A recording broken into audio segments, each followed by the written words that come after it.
The ring was still on her finger.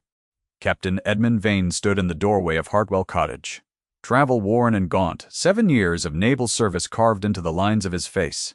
And the first thing his eyes found in the dim afternoon light of the parlor was his mother's ring on the hand of a woman who had no right to wear it.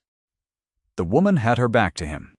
She was kneeling beside the hearth, coaxing a low fire with a small iron poker, her dark hair pinned in the style of a widow's half-mourning, a gown of dove gray and old black ribbon that had been let out at the seams, and taken in again, and let out once more as if the woman inside it had lived a whole life in the garment. She did not hear him, or if she heard him, she chose not to move. He had been told she was dead.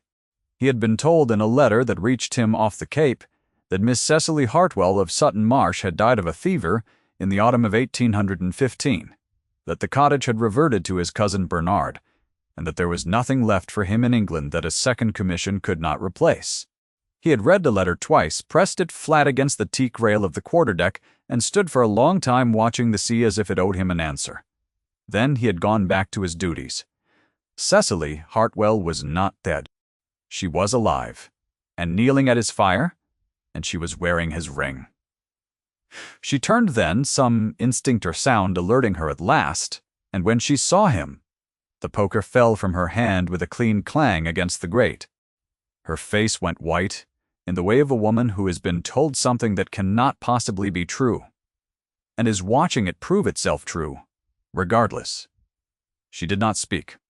He rose, slowly, one hand bracing against the mantel, and she looked at him across the narrow room with an expression he could not name, because it contained so many things at once that no single word would hold them. "You are alive," she said. Her voice was low and steady, as though she were reciting a fact she was still working to believe. "I had the same report of you," Edmund said. He stepped inside and closed the door. "If you have ever found yourself holding two truths that cannot occupy the same moment, stay with this story. It will not be easy. It will be true." Cecily had been 22 when Edmund Vane left for sea. She had been 22 and newly engaged.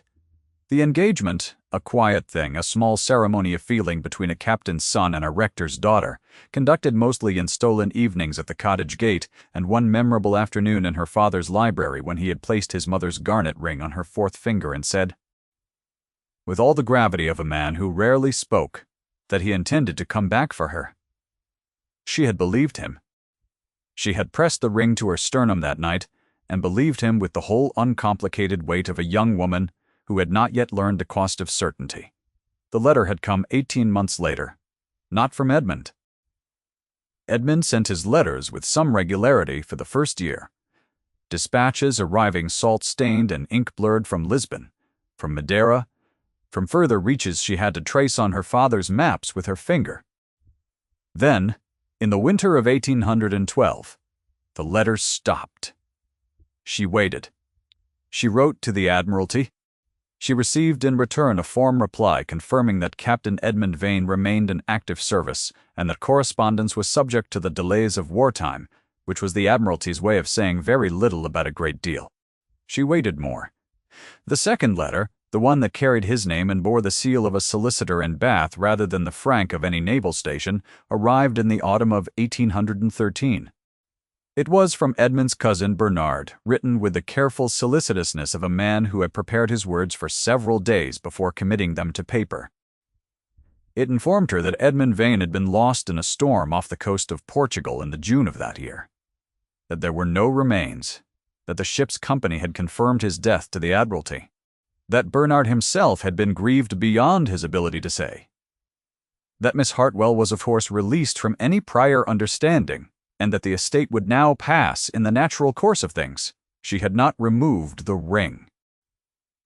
She did not know why at first. She told herself it was grief, which was true. She told herself it was stubbornness, which was also true. As the months became a year, and then 2 years, and then 5, and she took in needlework, and gave lessons to the vicar's daughters, and managed the cottage on what her father left her, she came to understand that the ring was the one thing in her life over which no one had authority. The entail gave Bernard claim to the property, The season had nothing to say to a woman approaching 30 with no fortune and a dead engagement. The ring was hers, because Edmund had placed it there himself, and no letter from a solicitor in Bath could undo the feeling of his hands. She had been known in the village of Sutton Marsh as the Widow Vane for so long that she had stopped correcting it. They were not married. She knew that. She had never told anyone she was married. The ring was his mother's ring, and she wore it, and the village drew its own conclusions, and she was too tired and too alone to argue with the kindlier fiction. She was, to the village, just the captain's widow. Nothing more, nothing less.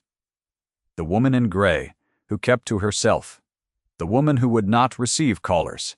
The woman who had waited and been forgotten, and would go on waiting until there was nothing left to wait for.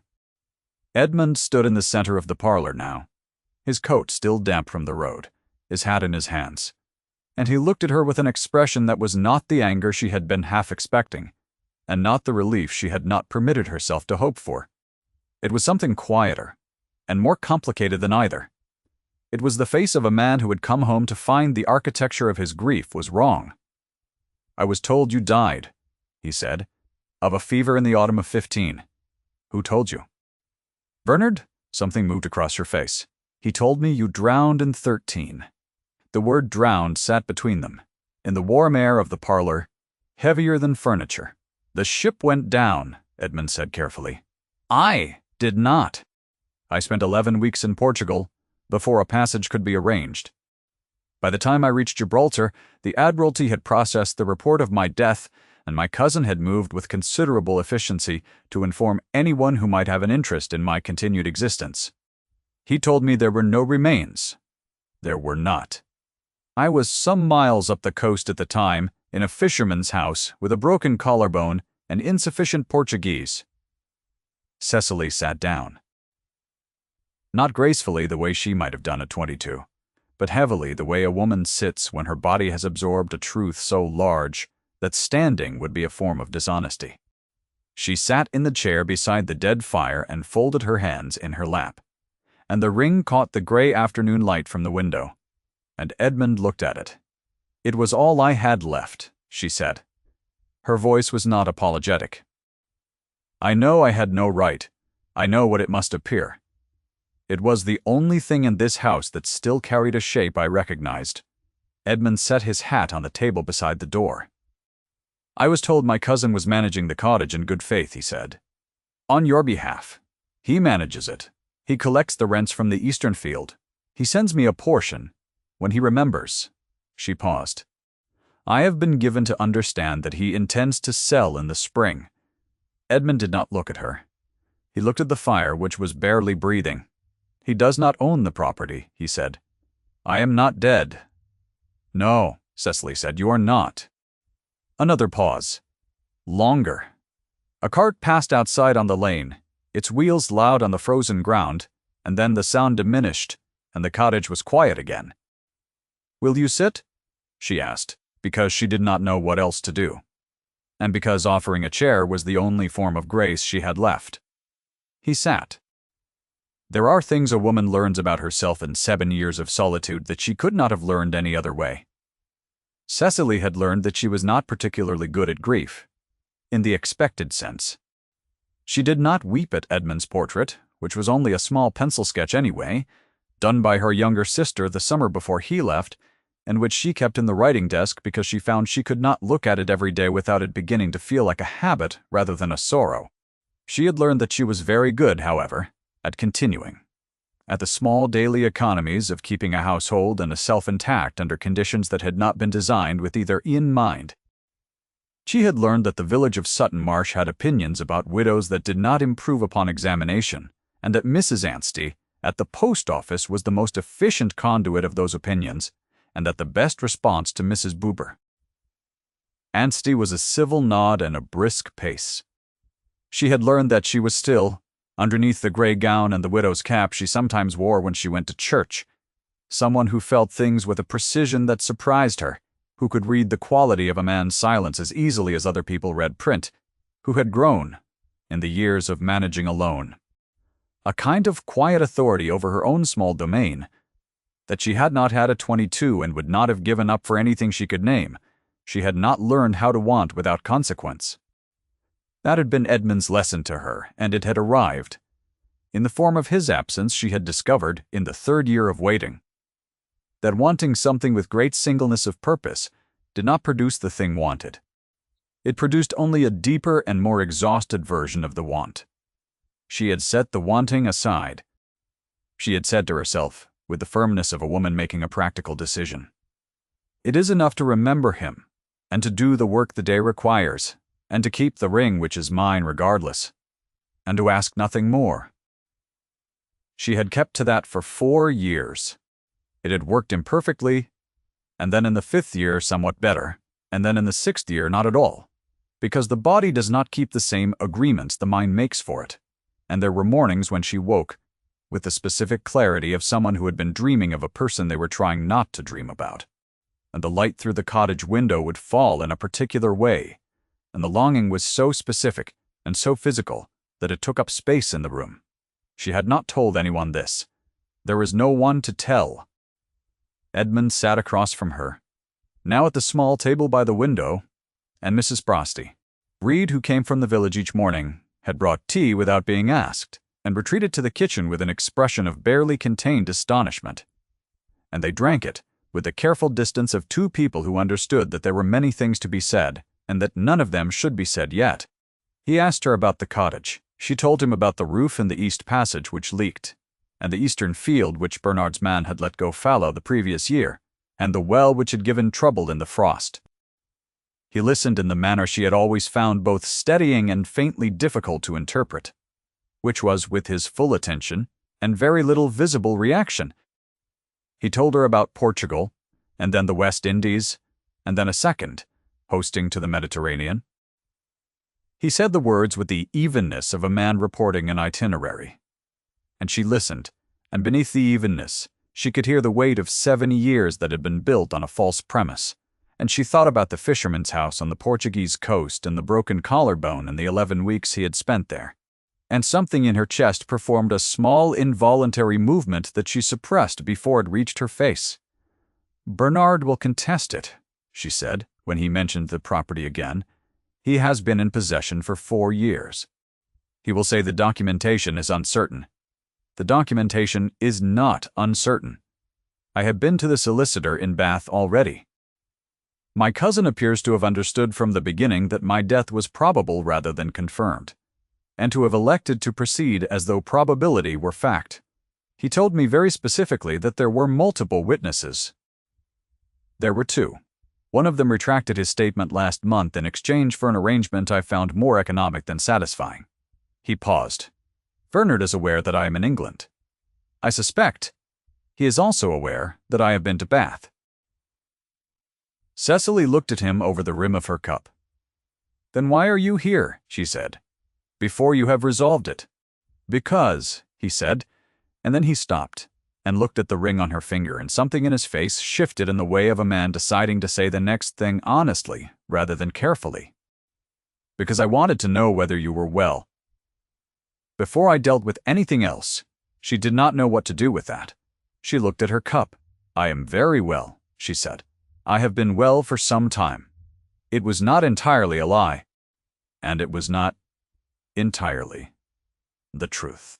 Edmund Vane spent the night at the Red Hart in the village, because remaining at the cottage would have been improper in ways that the village would have made efficient use of, and because he and Cecily had arrived, by the end of the afternoon, at the edge of what could be said without more preparation than either of them had. He returned in the morning. He came alone, without the solicitor's clerk who had accompanied him from Bath, and he arrived before Mrs. Parrott. Reed, and he knocked at the cottage door with the particular quality of knock that suggests the knocker is aware he is doing something deliberate. And when Cecily opened the door, she was still in her morning wrapper, her hair loose, and she saw him and said nothing for a moment. "The fire is not lit," she said. "I can light it."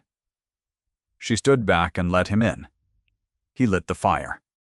She watched him do it with the same concentrated competence she remembered from before, the way he approached physical tasks as though they were problems that merited real attention, working the flint without haste coaxing the tinder with 2 careful breaths, as though he understood that the fire would cooperate if it was treated with respect and not rushed.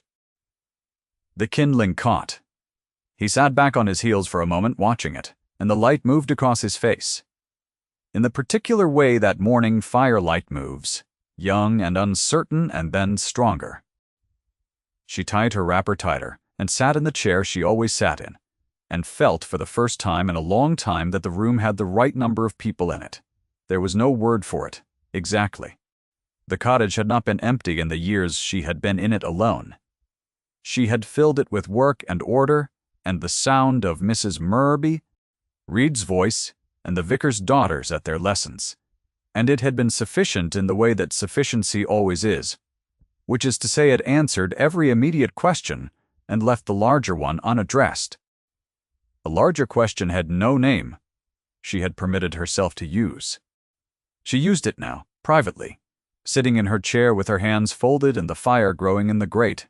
The room had the right number of people in it, which meant that before this morning it had had one too few, and she had known it for 7 years and said nothing, because there was no one to tell. There was, she knew, a great deal they had not yet said. There was the question of what the 7 years meant, and what the false news had cost each of them, and whether cost could be calculated after the fact in any useful way. There was the question of Bernard, who had lied with deliberation and economy, and would now face the consequence of Edmund's return, not as a man caught in an error, but as a man whose calculation had simply run out. There was the question of the cottage, and the eastern field, and the roof in the east passage. There was the question of what an engagement meant, when the man who made it had been absent for 7 years, and the woman who received it had spent those 7 years becoming a different person in the ruins of the original plan. Edmund straightened from the fire and turned. He looked at her in the morning light, which was thin and cold and did not flatter anyone, and he said without preamble, "I read every letter you sent to the Admiralty." She was very still. "I sent 9. I know. They were forwarded to me eventually after my reinstatement. The first arrived in 22. He paused. "You wrote that you did not know whether I was alive, but that you did not consider yourself released." "I wrote that in 16, she said, "when Bernard was first pressing me to consider the situation settled. Yes. I was very angry when I wrote it. I know. I could tell. Something moved in his face. I could also tell that it was true." Cecily looked at the fire for a moment. Then she looked at her hands, the left hand, the ring. "I am 30 years old, she said without inflection. "I have no fortune worth the name, and a cottage that is in dispute, and a reputation that exists in a state of useful ambiguity because the village found it simpler to call me a widow than to account for what I actually am." She paused. "I am not who I was when you left." "No," he said. "I would expect that. What I mean is that whatever you imagined you were coming back to, it is not precisely what you will find." "I did not imagine anything in particular," he said. "I hoped to find you alive. I have found you alive. Everything else can be determined by the actual circumstances, rather than by any prior imagining." She looked at him. "You are being very practical," she said, "about a situation that is not particularly practical. I have found that most situations respond better to practicality than to the alternative." "What is the alternative?" "In this case," he said, "standing in your parlor telling you that I have thought about you with a regularity that did not decrease with time or distance, and that when I received the letter saying you were dead, I experienced something that I have no adequate word for, and that finding you alive is a fact I am still in the process of absorbing. And that the ring on your hand is the first thing that has made complete sense to me in approximately 7 years." Cecily did not speak. Edmund looked at her steadily. His hands were at his sides. He was not a man who gestured when he spoke, and he was not gesturing now. "I should not have said that yet," he said. "We have been reacquainted for less than 24 hours. "No," she said. Her voice was not quite level. "I think you should have said it exactly when you said it. If you are still here with her, leave a word for Cecily in the quiet below. She has been waiting a long time to be told the truth."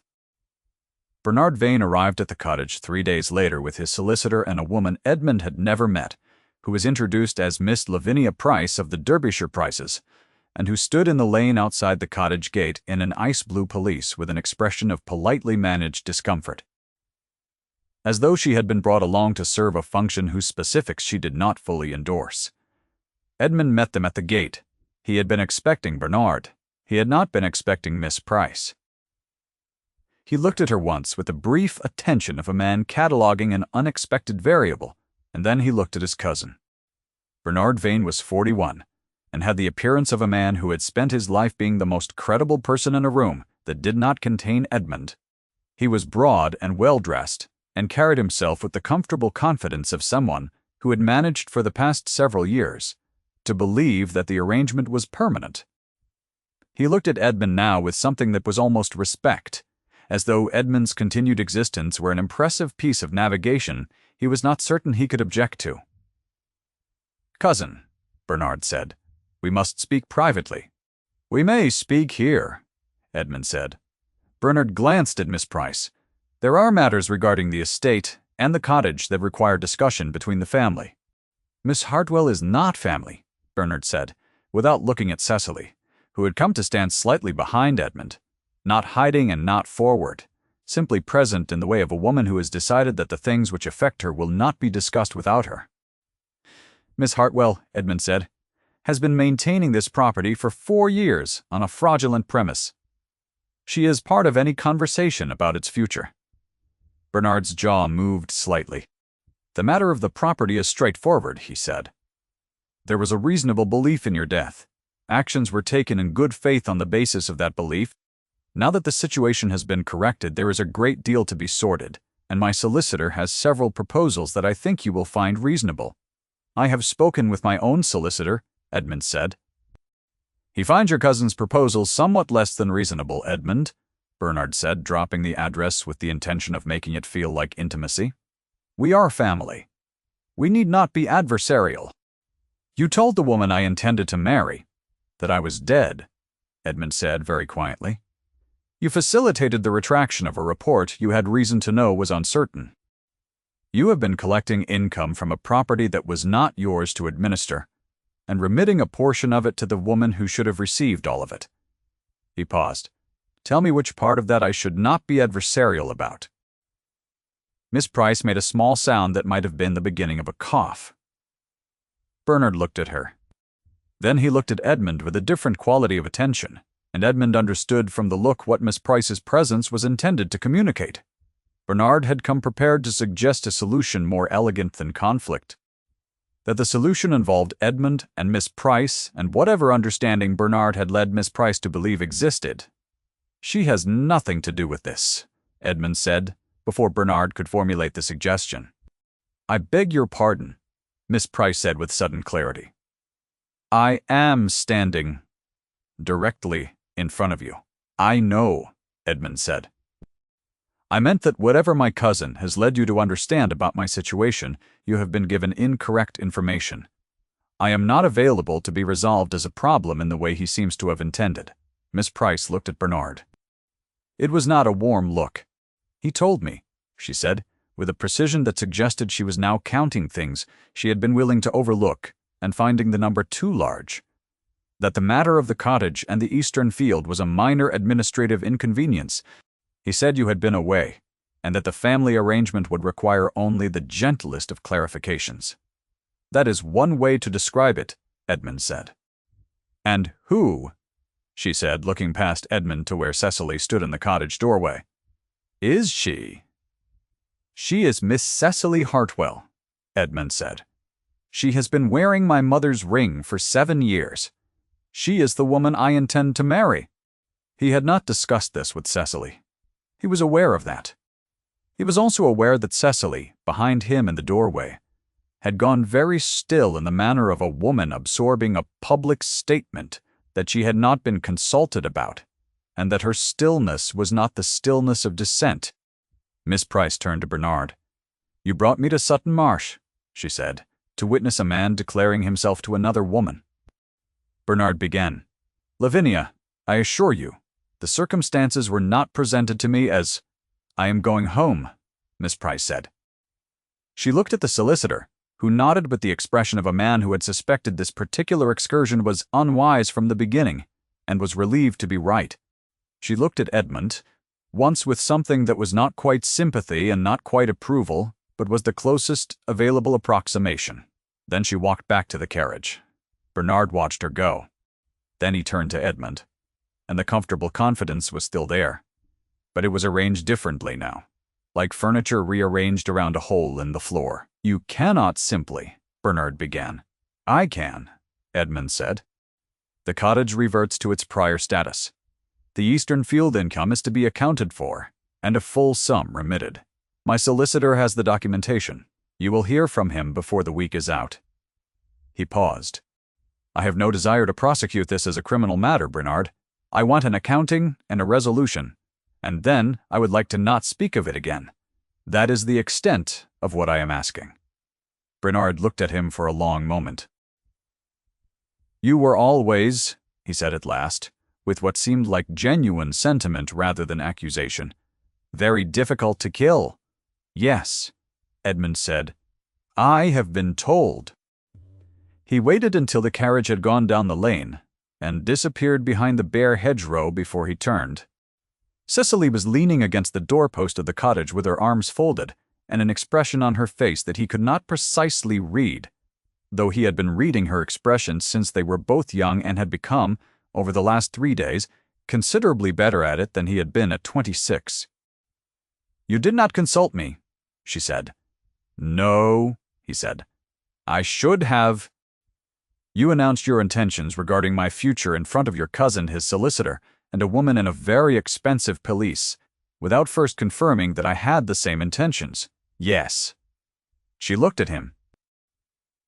The light was cold and gray, and her hair was pinned plainly, and she was wearing the dove-gray gown again, and she looked at him with everything she had always known and everything the 7 years had added to it.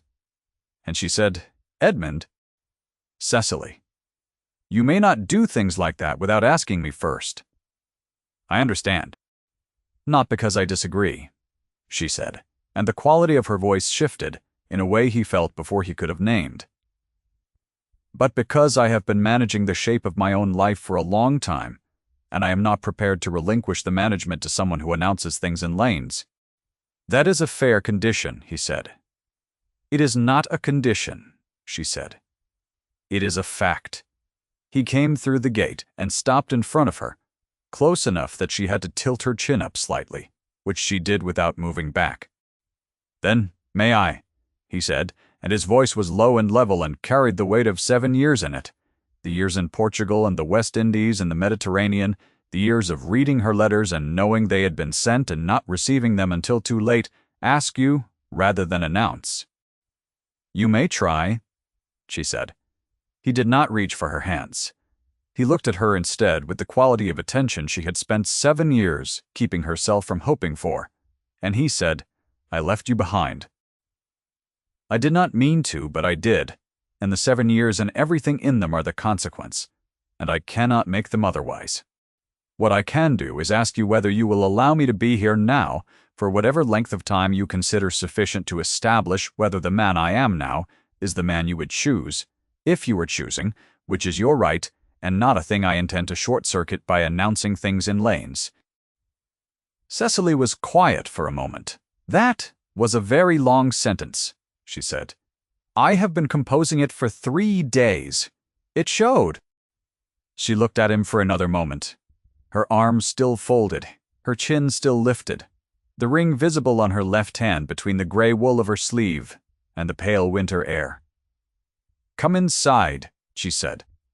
"The fire needs tending." He came inside. They did not speak of timelines or specifics that afternoon. They drank tea, and Edmund reread the solicitor's letter and told her what it contained, and she pointed out 2 places where the language was imprecise in ways that would matter, and he noted them with the same attentiveness he gave to navigation charts, a small crease between his brows that she recognized from before. From the afternoons in her father's library when he had spread maps across the reading table and explained to her, with the patience of a man who considered geography an important subject, the routes that ships took across water she had only ever seen in books. She had listened then because she was interested. She had listened now because his voice, low and exact, had a quality she had forgotten and remembered simultaneously, the way one forgets the precise color of a thing and then sees it again, and knows immediately that the word for it has been there all along. Mrs. Reed arrived and departed again, with an expression of sustained amazement. The light through the window moved across the floor as the afternoon passed, and the February cold pressed against the glass, and the fire kept its steady account in the grate. Once, reaching for the sugar, their hands touched at the rim of the bowl, and neither of them moved for a moment. He looked at her. She did not look away. The fire made a small sound, a settling of wood, and then the afternoon resumed around it, quiet and specific. And warm. That was all. It was enough. Was. By January, the eastern field was restored to proper order, and Bernard's solicitor had produced an accounting that Edmund found adequate if not generous, and the roof in the east passage had been seen to by a man from the village who knew the original work and said it was poorly done to begin with, which surprised no one. Edmund wrote from London 3 times in the first month. His letters were not long. They were not the letters of a man who had discovered a gift for epistolary sentiment.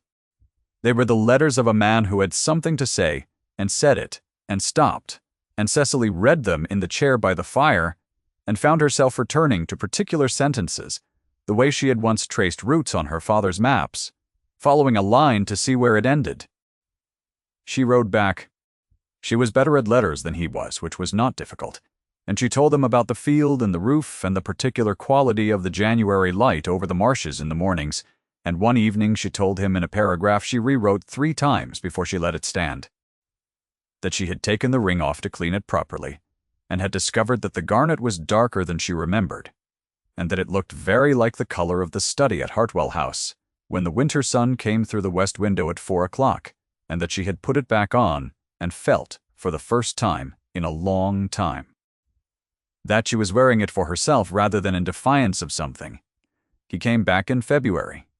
He knocked at the cottage door in the early afternoon, and she opened it, and he stood in the doorway with February rain on his coat and his hat, and she looked at him and said nothing. He said, "I have been thinking about what you told me." "About the ring?" "Yes. I told you I would ask, rather than announce. You did." "I am asking," he said, "whether you will marry me. Not because the situation requires it, and not because it would resolve the property question, and not because 7 years ago you agreed to something, and I am holding you to an agreement made under false pretenses. I am asking because I have spent the last 3 months writing letters and reading yours and trying to be patient, which is not my natural state, and because every letter you wrote made the next one harder to wait for, and because I would like to stop waiting." Cecily looked at him. "You are still standing in the doorway," she said. "I am aware. It is raining." "It is. Come inside," she said, "and ask me again, where you are dry." He came inside. He asked her again. She said yes. Not quickly, not as though the answer had been obvious all along, though she supposed it had been, in some subterranean way for a very long time. She said it with the particular care of a woman who has spent 7 years learning that she can survive without the things she wants, and who has decided, with full knowledge of the cost of uncertainty, to want it anyway. He put his hands, both of them, warm and certain, around her left hand, the ring hand, and he looked at the garnet for a moment in the winter light, and then he looked at her. It was the look she had been keeping herself from hoping for. She let it land. They were married on the 14th of March at the church in Sutton Marsh, with Mrs. Brew, Reed weeping quietly in the second pew and the vicar's daughters throwing snowdrops from the churchyard path, and the village turning out in the sort of numbers that suggested they had all been keeping an opinion about the situation in reserve for several years and were pleased to find it vindicated. Bernard did not attend. He had removed himself to his house in Wiltshire with a speed that suggested he found Sutton Marsh suddenly less agreeable than he once had. Miss Price, by a different account, had found herself a very suitable match in Derbyshire, and was reported to be entirely satisfied with the outcome, which Edmund thought was the most equitable resolution available. The cottage was expanded in the autumn, the east passage rebuilt properly, the eastern field planted again. Edmund learned, imperfectly and with considerable effort, that a man who has spent 7 years on ships must remember how to occupy a house without using it as a deck. Cecily learned, with more patience than the situation strictly required, that a man accustomed to giving orders is not always aware that he is giving them. She told him so. He listened.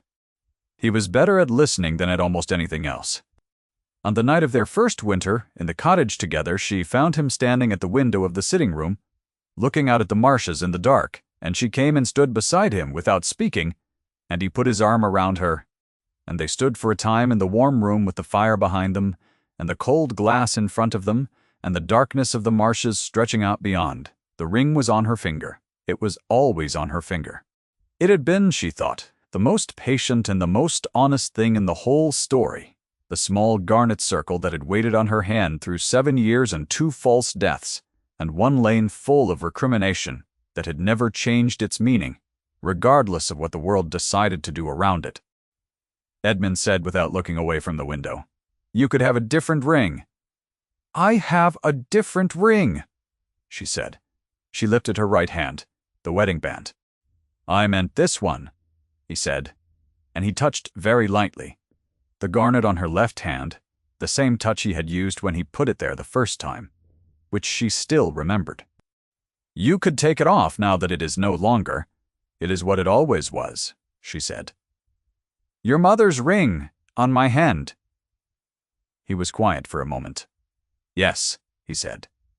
They stood at the window a while longer. The fire settled in the grate with a small particular sound.